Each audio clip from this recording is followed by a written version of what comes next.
This past year, I served for 10 months in Lesotho, Africa. I got to work alongside of International Mission Board missionaries, Jim and Teresa Flora, working with orphans, working as a school teacher, doing village ministry, and reaching the Basotho with the message of Christ. A week for me in Lesotho often entailed many things, some things that we weren't even planned for.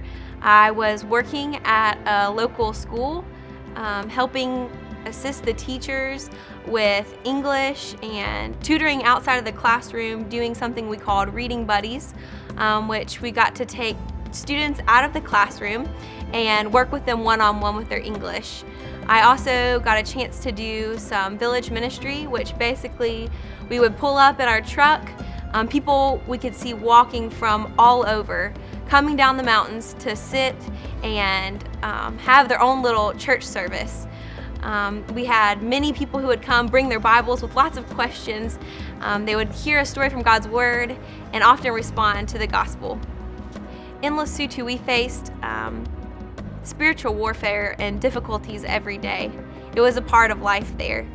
The Basotho people believe in ancestral worship, which comes with a lot of spiritual darkness. From people going to the witch doctors, getting black magic, seeing people who practice those things, living in a life of darkness that they are sold out to was one of the hardest things for me to see every day.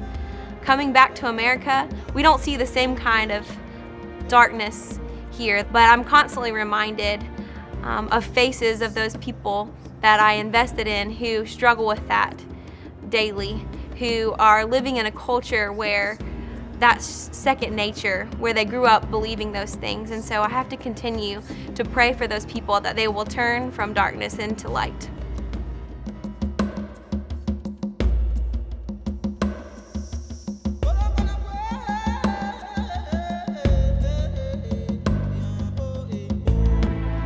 This summer I had the opportunity to go for 2 months to Central Africa. I was working with a missionary family there and 2 girls who were in the Journeyman program who are providing medical care to the people of that area, that region. There's one central clinic there where we would work for the majority of our week, but we also had mobile clinics where we went into surrounding villages and provided care to people there who could not come into town to receive care. Every week we had a nutrition program for the children in the area.